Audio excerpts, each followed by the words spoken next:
Fire Giant, one of my personal favorite story bosses in Elden Ring.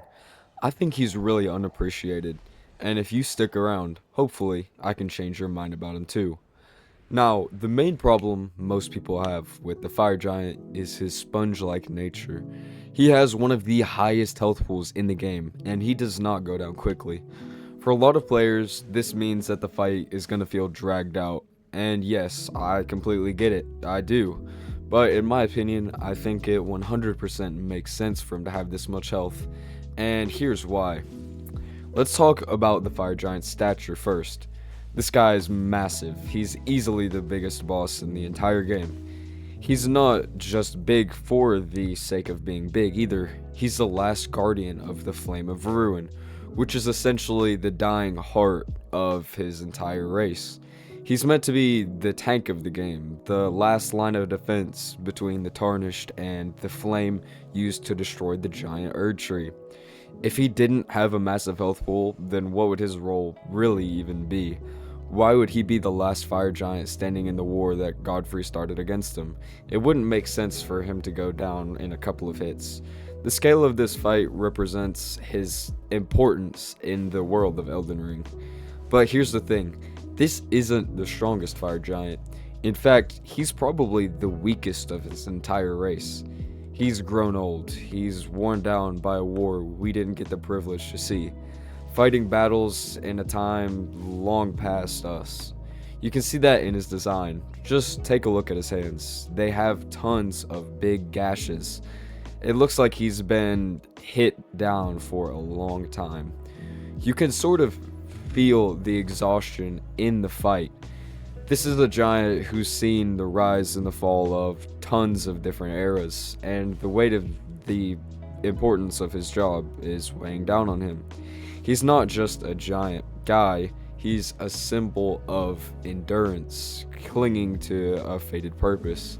And I think this is the part that a lot of people miss when they talk about how underwhelming he is. This fire giant isn't the pinnacle of his kind, he's the last of a dying race, clenching to his role as the last defender of the flame.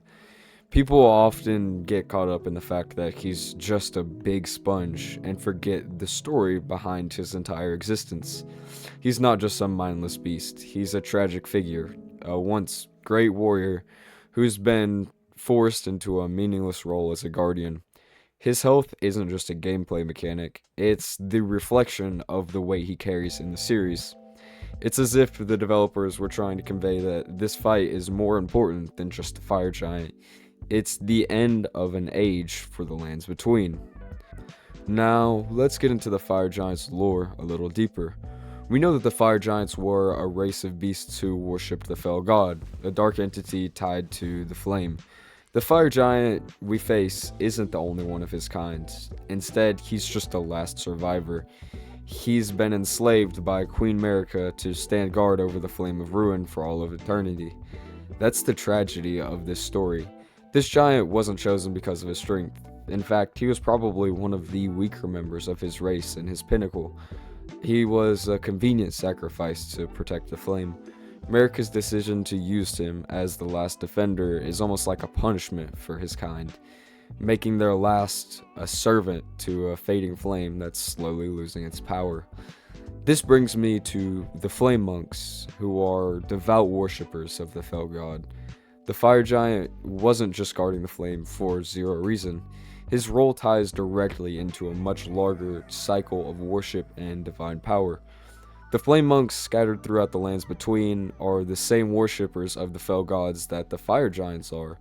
So, in the grand scheme of things, the fire giant is just like them, a soldier. He's a pawn in a much grander picture. That's why he's not special in the way a lot of players would expect.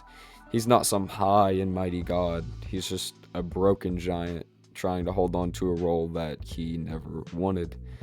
Now, a lot of people seem to think that the second phase of the fire giant is underwhelming, and I would understand why. It doesn't have the same final form energy that some of the other Elden Ring bosses do, like Malekith. But hear me out.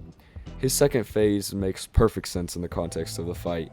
You see, the fire giant sacrifices his leg in a desperate act to unlock the divine powers of the flame. When he tears it off, you can see the eye in his chest start to glow. This is his last effort to channel the flame's power, and it's symbolic of the desperation he feels. The flame gods, his gods, are fading, and he's fighting for the very existence of the flame. He's not just fighting you, he's fighting the inevitable end of his role, his purpose, his life, and his gods. It's not about him getting stronger, it's about him giving up everything he has left. In his second phase, he's not just attacking you. He's sacrificing what's left of his humanity, his huge power, and even his body to defend the eternal flame. The fact that he doesn't get stronger in a traditional way makes it even more sad. It's a moment of pure desperation. He's doing whatever he can to hold on to something that doesn't even want to have a place in the world anymore. But of course, the Tarnished, you and me, end up killing him. We're the one who finishes the job, the giant janitor of the lands between. It's you who completes the cycle that America started. You're the one who snuffs out the flame the fire giant is so desperately trying to protect. And that's where the tragedy of the fire giant lies. He's the last remnant of a dying world. He's sort of holding on to a purpose of his that's been gone for a long time. And you're the one who finally ends his cycle of sadness. The fire giant is the last defender of something that's already been consumed by time, and you're just the one who comes in to clean it up. To me, the fire giant's story is about the end of an era, the final breath of his age. The fire giant is the last of his kind, and he's holding on to the flame as a guardian, not because he's strong, but because that was his duty. He's the last soldier standing, doing his best to hold on to the world that he once knew. So next time you fight the fire giant, don't just look at him as another boss fight. Think about what he represents, the end of his race, the final person from a time long gone.